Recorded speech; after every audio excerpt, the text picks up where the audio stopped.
Ayan po, day 1. Day 2 pala. Clearing.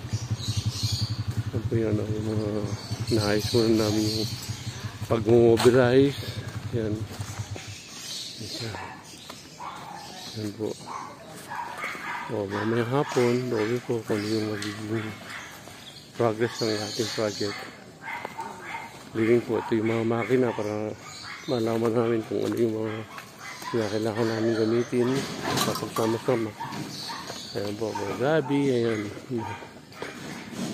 Ito, itong area na to, ito yung paglalagyan ng hollow block. Dito dadaan, yan. Dito yung sasakyan. So, ito, gigibain po yan.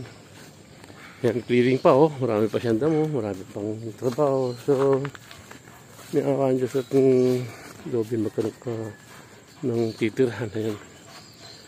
Ito yan, oh. Ayan, tinubuan talaga ng damo. May mga nakakatulong tayo. Ito, itong saging siguro. Ayan. Ayan, saging siguro. Ayan, ito, mga saging ito ililipat sa isang lugar. Kasalukuyan pang na-assess kung saan sila pwedeng i-presto. Ayan po yung tsura. At the meantime, ayan po, ito yung poso. Buhay na naman yung nangka. Ayan, sige po. Ayan, ito yung kaya kapitbahay namin mayaman. At least may kapitbahay kami na mayaman. Salamat sa Diyos.